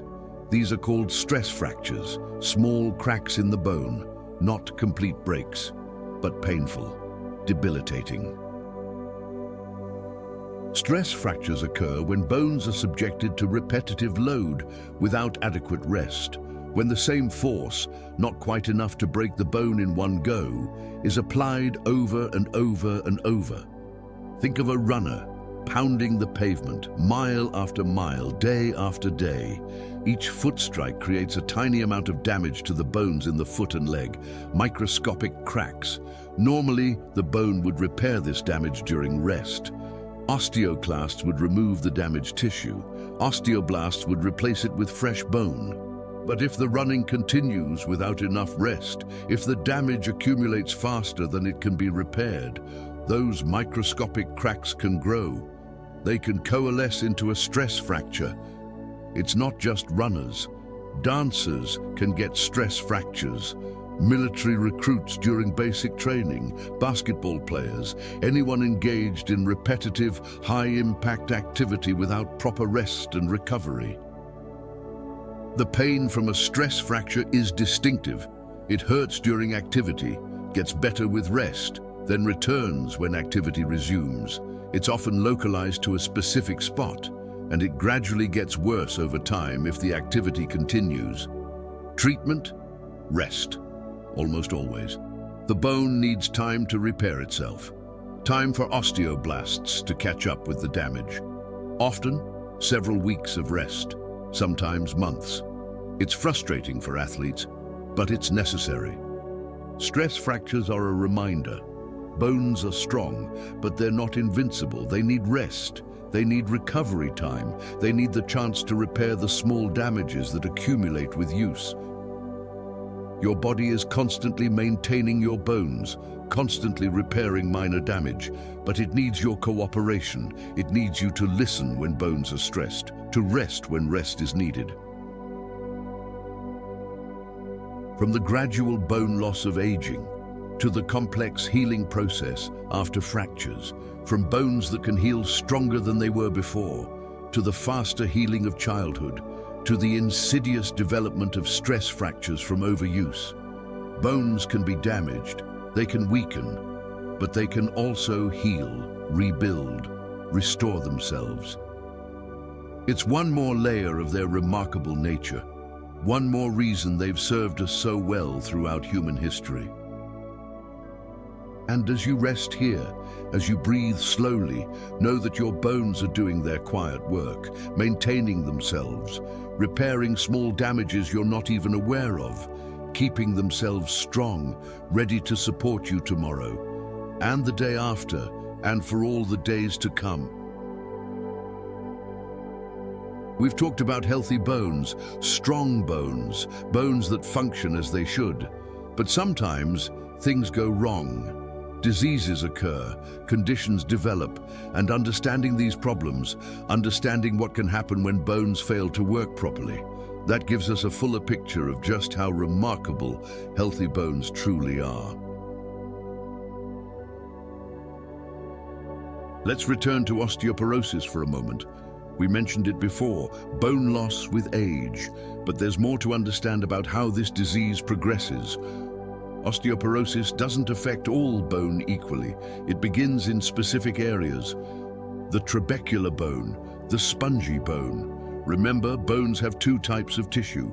Compact bone on the outside, dense and solid, and trabecular bone on the inside, lighter, with a honeycomb structure, tiny struts and spaces. Trabecular bone is more metabolically active. It remodels faster. It responds more quickly to changes in the body, and this makes it more vulnerable. When osteoporosis begins, the trabecular bone thins first. Those tiny struts become thinner. Some disappear entirely. The spaces between them grow larger. The honeycomb becomes more sparse, more fragile. You can't see this happening. You can't feel it. There's no pain, no obvious symptoms. Your bones look the same from the outside, but inside, they're becoming hollower, weaker. Eventually, the disease can progress to the compact bone as well. But it starts with the trabecular bone, in the spine, in the hips, in the wrists, the areas with the most spongy bone inside. This is why these are the most common fracture sites in people with osteoporosis. The spine vertebrae compress. Hip fractures occur from minor falls. Wrist bones break from catching yourself when you stumble. The structure, the internal architecture of the bone, has been compromised, and the bone can no longer handle the forces it once could. There are other diseases that weaken bones too. Different mechanisms, different causes. Rickets in children, osteomalacia in adults. Two names for essentially the same problem, bones that don't mineralize properly. Remember, bones need minerals, calcium and phosphorus. These give bone its hardness, its rigidity, and to absorb these minerals properly, your body needs vitamin D. Without enough vitamin D, or without enough calcium in the diet, or sometimes due to kidney problems that affect mineral processing, bones don't mineralize correctly. They form, but they remain soft, weak, bendable. In children, this is rickets, the growing bones, trying to lengthen at the growth plates. They bend under the child's own weight. Legs bow, the chest wall deforms, the skull may soften, growth is stunted. In adults, it's osteomalacia. The bones that are already formed, they lose mineral, they become softer, more prone to fractures. Bone pain develops, muscle weakness, difficulty walking. These conditions were once common, especially in northern climates where sunlight, needed for vitamin D production, is scarce in winter. Children in industrial cities, living in smoke and fog, rarely seeing the sun, they developed rickets at alarming rates. But now, with vitamin D supplementation, with fortified foods, these diseases are rare in developed countries, though they still occur, sometimes due to dietary restrictions, sometimes due to medical conditions that affect vitamin D absorption or metabolism. The solution? Usually straightforward. Vitamin D supplements, calcium, sometimes phosphorus. The bones can remineralize. Children can recover completely if treated early. Adult symptoms can improve. It's a reminder of how dependent bones are on nutrition, on the right building blocks being available. They can't just make themselves strong from nothing. They need materials. And if those materials aren't there, the bones suffer.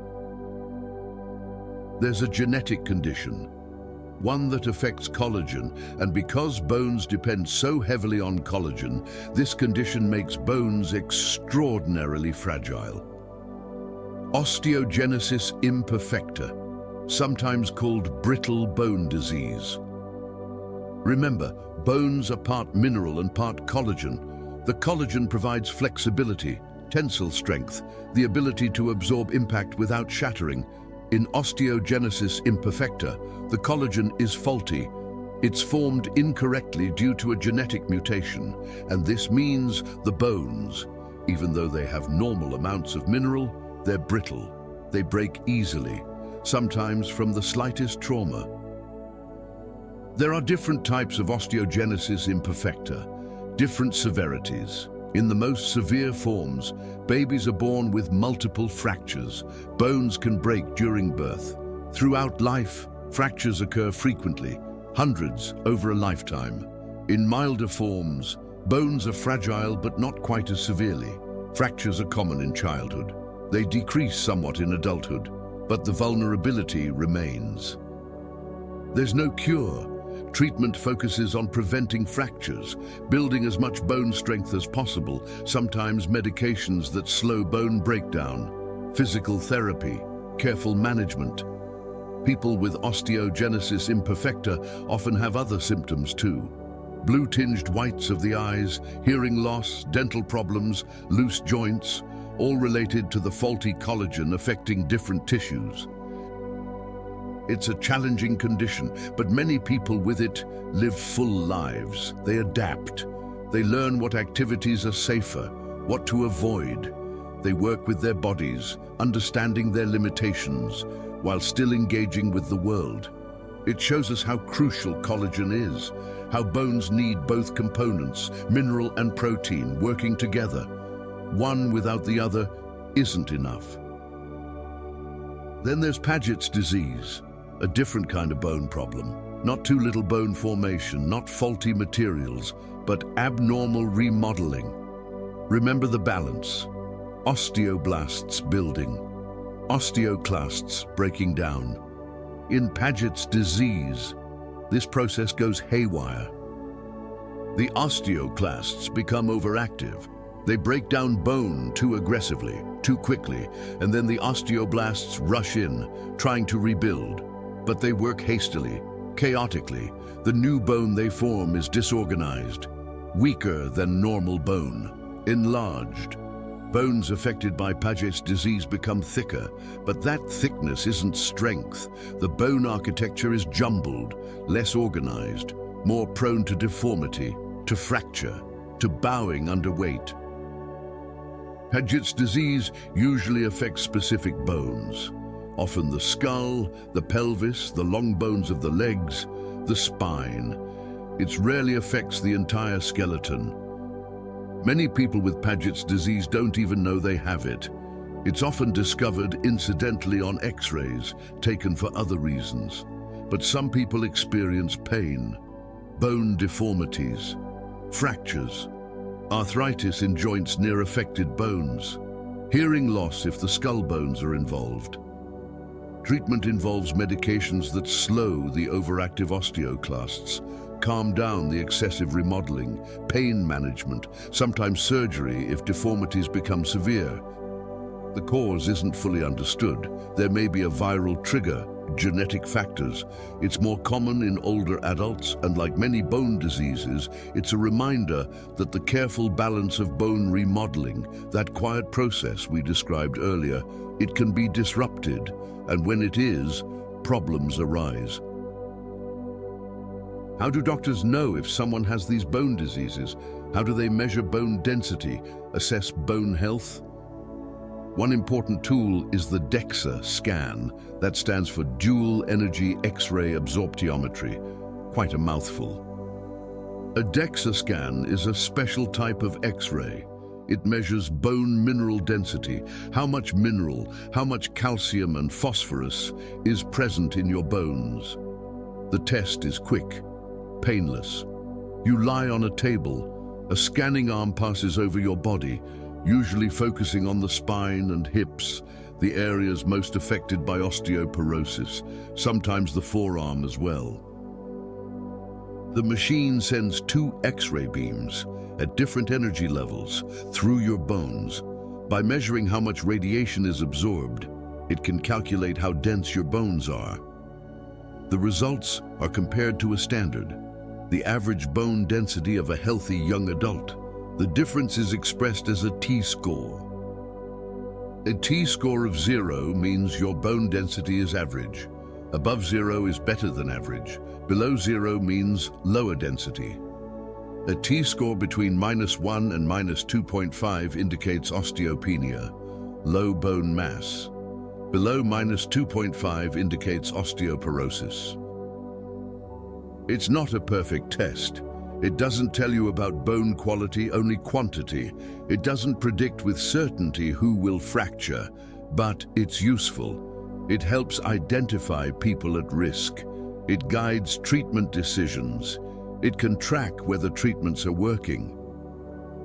Many people get their first DEXA scan in their 50s or 60s, when bone loss becomes more common, but people with risk factors might be screened earlier, and follow-up scans every year or two can show whether bone density is stable or declining.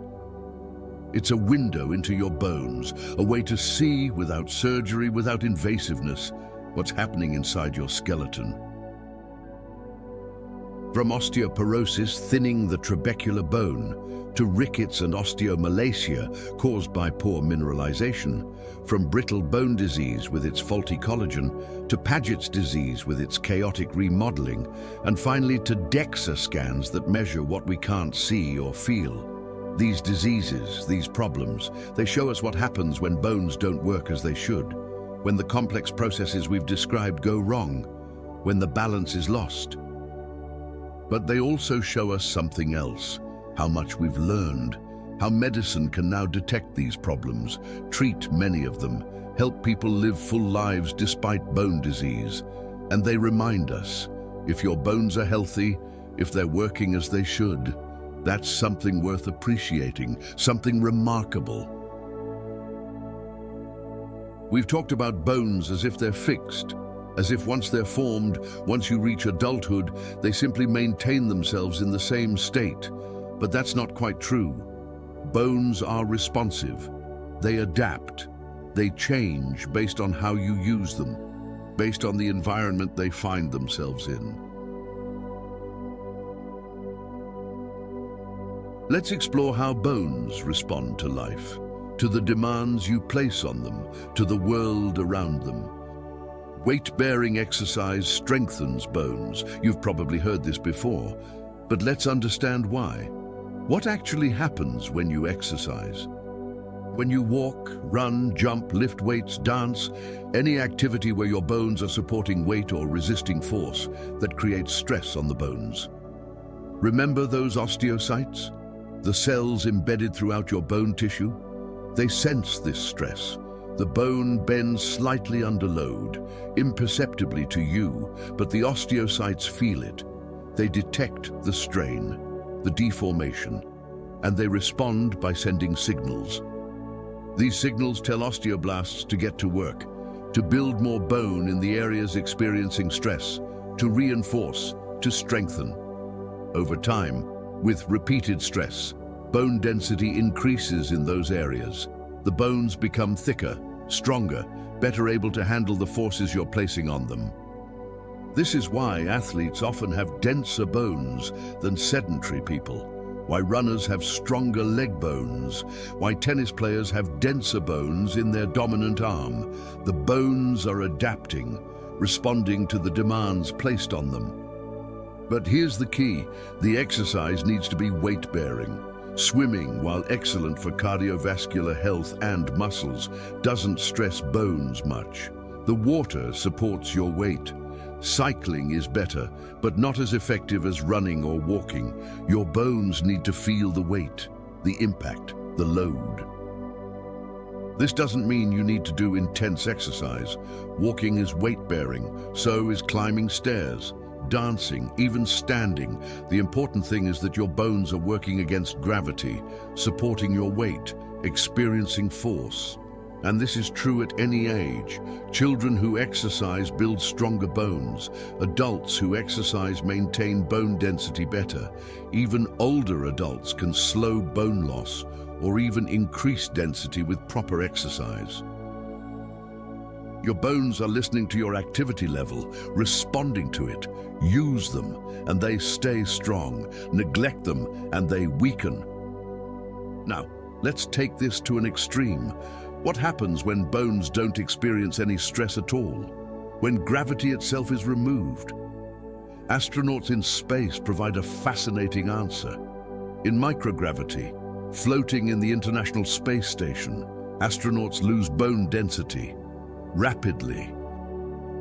Without gravity pulling on their bones, without the constant stress of supporting body weight, the osteocytes sense nothing or very little, and so the signals change. The body decides that all this bone mass isn't needed anymore. It's wasted energy to maintain it. Osteoclasts become more active. Osteoblasts slow down. The balance shifts toward bone breakdown. And astronauts lose approximately 1 to 2% of their bone mass per month in space. 1 to 2% per month. That's equivalent to the bone loss a postmenopausal woman might experience in a year, happening in just 1 month. After 6 months on the International Space Station, an astronaut might lose 10 to 15% of their bone density in certain areas, particularly in the hips, the spine, the legs, the bones that normally bear the most weight. This is a serious problem for long-duration space missions. NASA studies it extensively. Astronauts exercise for hours every day in space, using special equipment that creates resistance, trying to maintain muscle and bone. But it only partially helps. Some bone loss still occurs, and when astronauts return to Earth, their bones need time to recover. Months, sometimes years. Not all of the lost bone density returns. Some may be permanent. It's a stark illustration. Bones need stress. They need to be used. They need gravity. Without these, they atrophy, just like muscles do. Here's something you can observe in yourself or in others. Your dominant limb, the arm you use more, has denser bones than your non-dominant limb. If you're right-handed, your right arm bones are likely denser, stronger, slightly thicker. If you're left-handed, the opposite is true. The difference isn't huge, maybe 5 to 10% more bone density, but it's measurable, consistent, and it's there because of use. Your dominant arm experiences more stress, more loading. You lift with it more, you throw with it, you carry things with it, and your bones respond by becoming stronger in that arm. Athletes who use one side of their body more than the other show even more dramatic differences. Tennis players, their dominant arm can have 20 to 30% more bone density than their non-dominant arm. Baseball pitchers show similar asymmetry. Even professional violinists, they have denser bones in the arm that holds and manipulates the instrument. The arm that's constantly working against the weight of the violin, against the pressure of the strings. Your bones are constantly monitoring which areas are being used, which are under stress, and they allocate resources accordingly, strengthening what's being used, conserving resources where strength isn't needed. It's efficient, elegant. But it also means that if you stop using something, if you immobilize a limb, the bones there will weaken. Bed rest causes bone loss, prolonged bed rest, the kind that happens during serious illness, after major surgery, or in elderly people who become bedridden. When you're lying in bed all day, your bones aren't bearing weight. They're not experiencing the normal stresses of standing, walking, moving. And just like in space, your body interprets this as those bones not being needed at full strength. Bone loss during bed rest can be significant. Studies show that people can lose 1 to 2% of bone mass per week during strict bed rest. Per week. That's even faster than astronauts in space. After just a few weeks of bed rest, bone density can drop noticeably. After months, the loss can be severe. This is one reason why doctors try to get patients up and moving as soon as possible after surgery or illness, even if it's just standing for a few minutes, sitting in a chair, taking a few steps with assistance. Movement, weight-bearing, it's essential for bone health. The bones need to know they're still needed. They need to feel the stress that tells them to maintain their strength.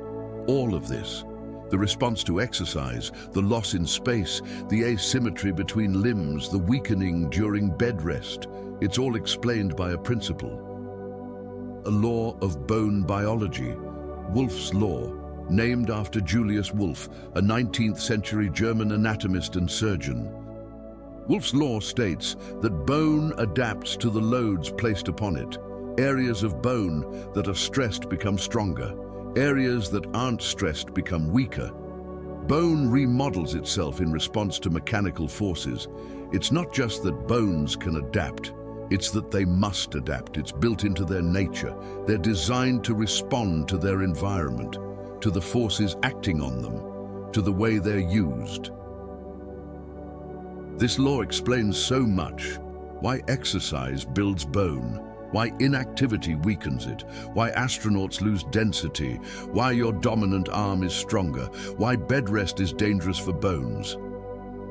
It also explains things we see in archaeology. Ancient skeletons of people who lived very physically demanding lives, farmers, laborers, warriors. They show thick, dense bones, prominent muscle attachment sites, clear signs of a lifetime of heavy use. Modern skeletons from our more sedentary societies often show thinner bones, less robust skeletal structure, not because we're different genetically, but because our lifestyles demand less of our bones. Wolff's law is still at work in you. Right now, your bones are monitoring the stresses they experience day by day, week by week, and they're adapting slowly, constantly.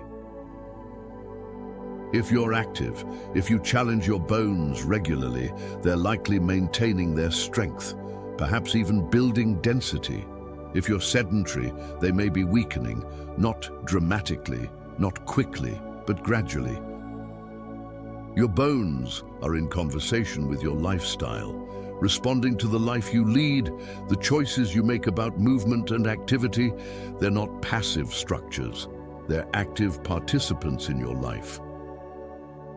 From the strengthening that comes with exercise, to the dramatic loss in microgravity, from the subtle differences between your dominant and non-dominant sides, to the dangerous weakening during bed rest, and all of it governed by Wolff's law, the principle that bones adapt to the loads they bear.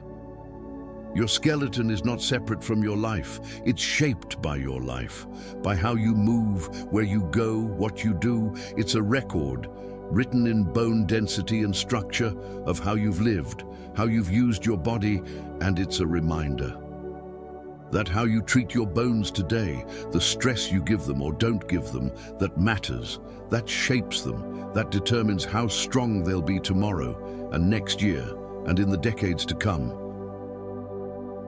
We've talked about cells, about minerals and collagen, about stress and adaptation, but there are invisible forces at work too. Chemical messengers flowing through your blood, nutrients from the food you eat, hormones and vitamins orchestrating bone health from behind the scenes. Let's explore these hidden regulators, the things you can't see, but that profoundly shape your skeleton. Vitamin D. We've mentioned it before, but let's understand what it actually does. Vitamin D helps your intestines absorb calcium from food. Without vitamin D, you could eat all the calcium in the world, and most of it would simply pass through your digestive system unused. Your body wouldn't be able to grab it, wouldn't be able to pull it into your bloodstream.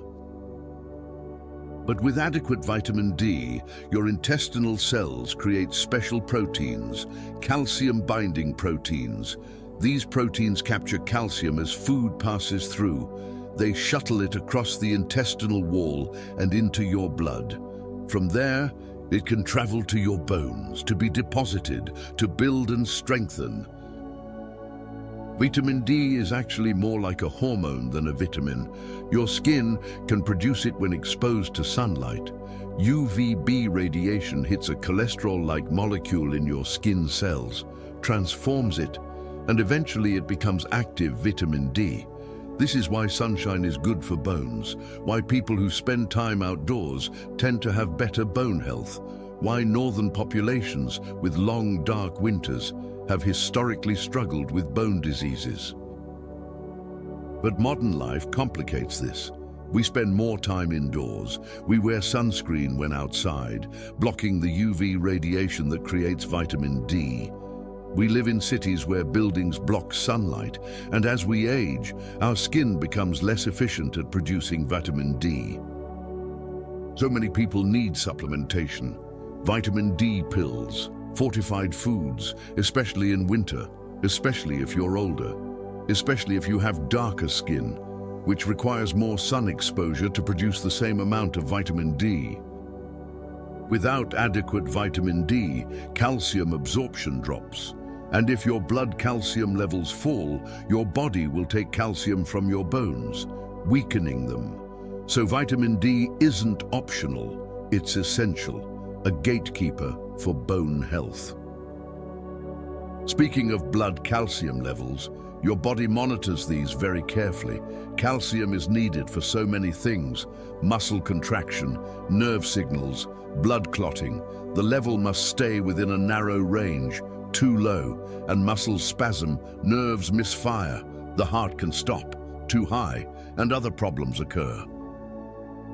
Your body will sacrifice bone health to maintain blood calcium, always. Bones are the calcium reserve, the bank to be drawn from when needed. And the hormone that manages this withdrawal? Parathyroid hormone, PTH. It's produced by 4 tiny glands in your neck, the parathyroid glands, sitting just behind your thyroid. Each gland is only about the size of a grain of rice, but they're powerful. When blood calcium drops, even slightly, the parathyroid glands sense it. They release PTH, and PTH has several effects. It tells your kidneys to conserve calcium, to stop letting it escape in urine. It tells your kidneys to activate more vitamin D, to increase calcium absorption from food, and critically, it tells your bones to release calcium into the bloodstream. By stimulating osteoclasts, PTH makes them more active. They dissolve more bone, release more calcium and phosphorus into the blood, and blood calcium levels rise back to normal. This is fine in the short term. Your body needs to maintain blood calcium. But if PTH levels are chronically elevated, if the parathyroid glands are overactive, bones can be depleted. Weakened, this condition, hyperparathyroidism, causes bone loss, fractures, kidney stones from too much calcium in the blood and urine. PTH is powerful, necessary, but it needs to be balanced. There's another hormone, one that works in the opposite direction, calcitonin. Calcitonin is produced by the thyroid gland, that larger gland in your neck that the parathyroid glands sit behind. When blood calcium levels rise too high, the thyroid releases calcitonin. Calcitonin reduces bone breakdown. It inhibits osteoclasts, slows their activity, reduces how much calcium is being released from bone. This helps bring blood calcium levels back down. Calcitonin also helps the kidneys excrete more calcium in urine, getting rid of the excess, restoring balance. It's less powerful than PTH. Its effects are more modest, but it's part of the regulatory system, part of the checks and balances that keep calcium levels stable. Interestingly, calcitonin is sometimes used as a medication for people with severe osteoporosis or Paget's disease to slow bone breakdown, to reduce bone pain. It's a synthetic version of the natural hormone, working the same way, telling osteoclasts to slow down. There are other hormones too, ones you might not associate with bones, but that have profound effects. Estrogen and testosterone, sex hormones. You probably think of them in terms of reproduction, development, but they're crucial for bone health too. Estrogen, in women, helps maintain bone density. It inhibits osteoclasts, slows bone breakdown. It promotes calcium absorption, supports bone formation. Throughout a woman's reproductive years, estrogen keeps bones strong. But at menopause, estrogen levels drop dramatically, and suddenly that protective effect is gone. Osteoclasts become more active. Bone breakdown accelerates. This is why postmenopausal women often experience rapid bone loss, why osteoporosis is so much more common in women than men. Hormone replacement therapy, supplementing estrogen after menopause, can slow this bone loss. It's not right for everyone. There are risks and benefits to weigh, but for bone health specifically, estrogen helps. Testosterone has similar effects in men. It supports bone formation, maintains bone density. Men's testosterone levels decline more gradually with age than women's estrogen. This is one reason men generally lose bone more slowly. But men who have low testosterone, whether from aging, medical conditions, or medications, they're at higher risk for osteoporosis too. Testosterone isn't just for muscles, it's for bones. Even in women, testosterone matters. Women produce small amounts of testosterone, and it contributes to their bone health too. The balance of hormones, estrogen, testosterone, and others, they all work together to maintain the skeleton. Now let's talk about nutrition. Beyond just calcium and vitamin D, there are other nutrients, other building blocks that bones need. Protein. Your bones are 1/3 organic material. Most of that is collagen, and collagen is a protein. To build collagen, your body needs amino acids, the building blocks of protein. These come from dietary protein.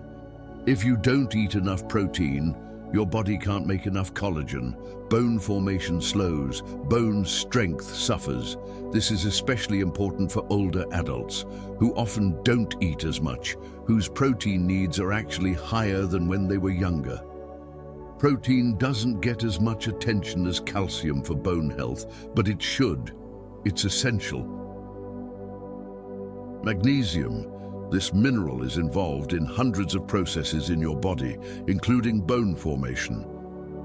About 60% of your body's magnesium is stored in your bones. It's part of the mineral crystal structure. It helps activate vitamin D. It influences osteoblast and osteoclast activity. Without adequate magnesium, bone mineralization is impaired. Vitamin D doesn't work properly. Calcium isn't deposited correctly. Many people don't get enough magnesium from their diet. It's found in leafy greens, nuts, seeds, whole grains. But modern diets often fall short. Magnesium deficiency can contribute to bone loss, to increased fracture risk. It's another piece of the puzzle, another nutrient that matters. And vitamin K, specifically vitamin K2. This vitamin activates certain proteins in bone. Proteins that help bind calcium to the bone matrix, that help organize the mineral structure properly. Without vitamin K, these proteins can't function. Calcium may be present, but it's not incorporated into bone as effectively. Some research suggests vitamin K deficiency may increase fracture risk, may contribute to poor bone quality. Vitamin K is found in leafy greens, in fermented foods, in some animal products. It's not hard to get from a varied diet, but it's often overlooked, not emphasized the way calcium is. All of these nutrients, they work together. Calcium and vitamin D get the most attention, and they're important, critical even, but they're not enough alone. Bones need protein for collagen, magnesium for mineralization and vitamin D activation, vitamin K for proper calcium binding, phosphorus, vitamin C for collagen synthesis, zinc, copper, many micronutrients playing supporting roles. Your skeleton is built from what you eat, maintained by what you eat. The food you choose, the nutrients you consume, they become your bones. Literally, they're the raw materials your osteoblasts use to build. And the hormones flowing through your blood, vitamin D acting like a hormone, PTH and calcitonin balancing calcium levels, estrogen and testosterone maintaining bone density. They're orchestrating the whole process, coordinating, regulating, responding to your body's needs moment by moment. You can't see any of this happening. You can't feel it, but it's there, constant, complex. A chemical dance that keeps your skeleton healthy, strong, functional. From vitamin D enabling calcium absorption to PTH releasing calcium from bone when needed. From calcitonin slowing bone breakdown to sex hormones maintaining density and all the nutrients that support bone health beyond just calcium. These invisible regulators, they're why bone health is about more than just bones. It's about your whole body, your hormones, your nutrition, your lifestyle, everything connected, everything influencing everything else.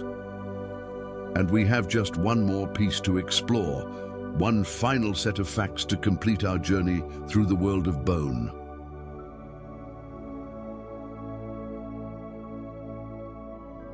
We've traveled deep into the world of bones, their structure, their composition, their growth and healing, their adaptations and regulations.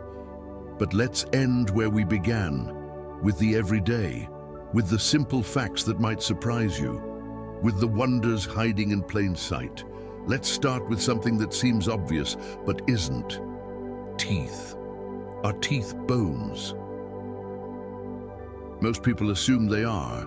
They're hard, white, made of calcium. They're in your skull, surrounded by bone. But teeth are not bones. They're something different entirely. Teeth are made of enamel on the outside, the hardest substance in your entire body.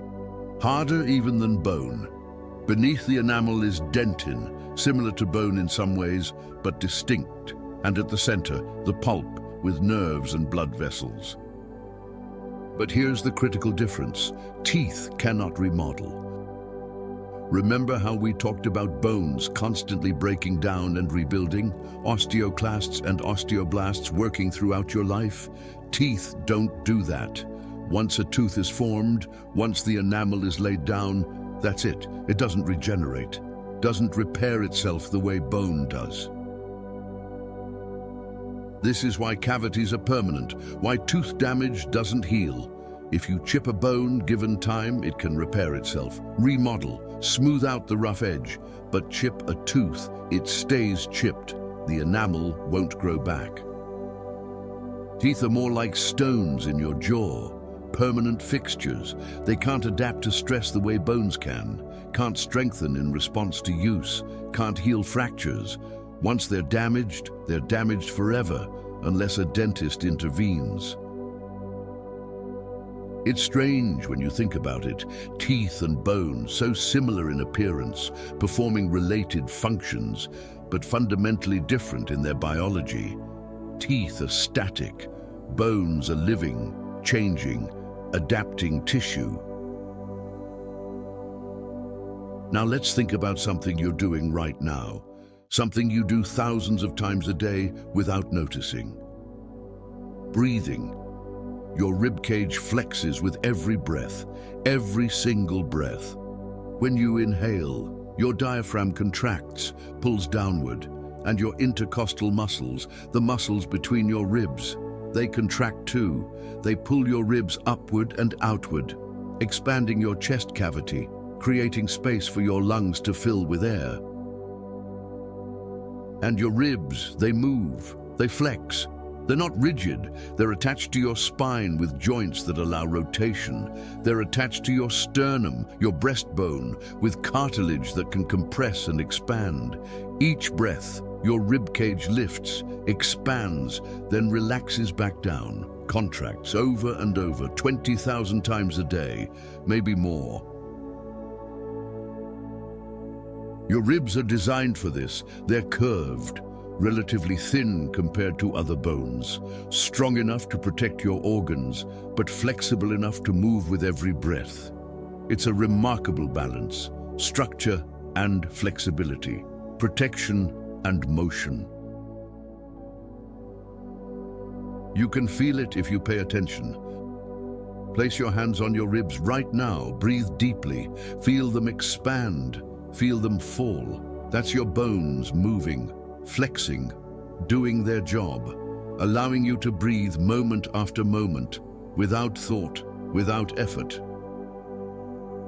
Let's move down to your feet, two structures that bear your entire weight, that absorb impact with every step, that allow you to walk, run, jump, dance. The arches of your feet act as shock absorbers. You have two main arches in each foot. The medial longitudinal arch, the one on the inside of your foot running from heel to toe, and the lateral longitudinal arch along the outside. There's also a transverse arch running across the width of your foot. These arches are created by the shape and arrangement of your foot bones. 26 bones in each foot, remember? They're not lying flat, they're arranged in curves, in arcs, held together by ligaments, supported by muscles and tendons. When you step down, when your foot hits the ground, these arches compress slightly, they flatten just a little, and in doing so they absorb energy, they dissipate the impact force. They act like springs. Then, as you lift your foot, the arches spring back. They return to their curved shape. They store and release energy, making walking more efficient, less jarring to your joints and spine. Without arches, every step would send shockwaves up your legs, into your knees, your hips, your spine. The impact would be brutal, but your arches soften it, cushion it, protect you. Some people have very high arches, some have low arches, some have flat feet, where the arches have collapsed or never fully developed. Each variation affects how you walk, how force is distributed, what kinds of support you might need in shoes. But for most people, those arches are there, working quietly, bones arranged in elegant curves, flexing and springing with every step, absorbing thousands of impacts every day, year after year, for your entire life. Back to the skull now. We talked about the skull earlier. 22 bones, all fused together at immovable joints, sutures holding them in place, a protective dome around your brain. But there's one exception, one skull bone that moves, the mandible, your lower jaw. The mandible is the only movable bone in your skull. It's connected to your temporal bones, the bones on the sides of your skull, by the temporomandibular joint, the TMJ, one on each side. These joints allow your jaw to open and close, to slide side to side, to move forward and back. They're incredibly complex joints, allowing multiple types of motion, essential for eating, for speaking, for yawning. Think about how many times you move your jaw each day. Every time you eat, every time you talk, every time you swallow. The mandible is constantly in motion, the temporomandibular joints constantly working. And yet they're still part of your skull, still part of that protective structure around your brain. The mandible, when closed, completes the skull, provides structure to your face, houses your lower teeth, anchors muscles for chewing. It's the largest and strongest bone in your face. It needs to be. The forces generated by chewing, by biting, they're substantial. Your jaw muscles are some of the strongest in your body, and the mandible must withstand those forces, meal after meal, day after day. One moving bone in a skull of immovable bones, one joint in a structure otherwise fused solid. It's the exception that proves the rule. The skull is protection, but the mandible is function, both working together. Let's end with something different, something that looks beyond your own life, beyond the present. Bones help tell forensic scientists who we were after death, long after death, sometimes centuries after death. Bones are durable, they last. Long after soft tissue has decayed, long after everything else is gone, bones remain, and they carry information, stories written in their structure. Forensic anthropologists can look at bones and determine age.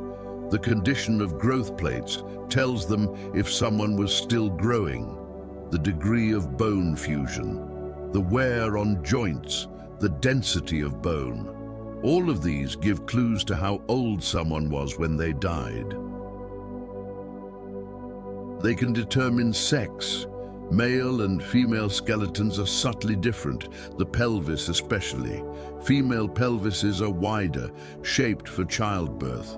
Male pelvises are narrower. Certain features of the skull differ too. The brow ridge, the jaw. Not perfectly, not in every case, but often enough to make educated determinations. They can estimate height. The length of certain bones, especially the femur and tibia, correlates with overall height. Formulas exist. Measurements can be taken. Height can be approximated within a few inches. They can sometimes determine ancestry. Certain skeletal features are more common in certain populations. The shape of the nasal opening, the structure of the eye orbits, the prominence of cheekbones. It's not about race in a social sense, but about populations and genetic heritage reflected in bone structure. Bones also record life events. Healed fractures show injuries survived. Arthritis in certain joints tells of repetitive movements, a lifetime of labor or activity, bone spurs, deformities, diseases, all leaving their marks. Even diet can be studied. Isotopes in bone, chemical signatures from the food consumed, they can reveal where someone lived, what they ate, whether they migrated during their lifetime. Bones are a record, a history. They outlast memory, outlast written records. They're evidence of existence, of life lived, of who we were. In archaeology, in forensic investigations, in historical research, bones speak. They tell us about ancient peoples, about victims of crimes, about soldiers from forgotten wars, about ancestors we never knew. Your bones, right now, are writing your story, recording your age, your activities, your nutrition, your injuries and healings. They're creating a record that will outlast you, that will remain long after you're gone, as evidence of your existence. It's humbling and profound. These structures that support you, protect you, allow you to move and live, they're also your legacy, your lasting mark on the physical world. From teeth that aren't bones and can't remodel, to ribs that flex with every breath, from the arches in your feet absorbing every step, to the mandible, the one moving bone in your skull, and finally, to bones as records, as evidence, as the stories we leave behind.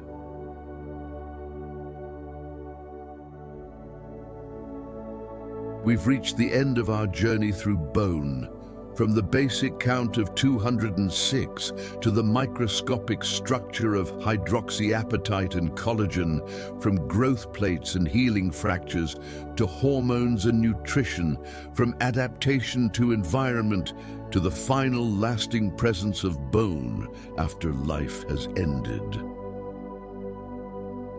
Your skeleton is extraordinary, a living framework, a mineral bank, a blood cell factory, a protective armor, a record keeper, all at once, all the time, quietly doing its work as you move through your days. 206 bones, each one a small miracle, each one essential, each one part of the remarkable structure that makes you, you.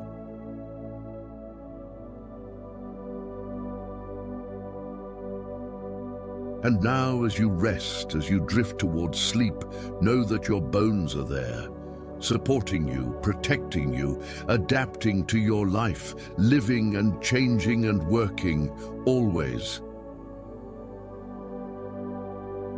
Thank you very much for joining me tonight on Bedside Biology.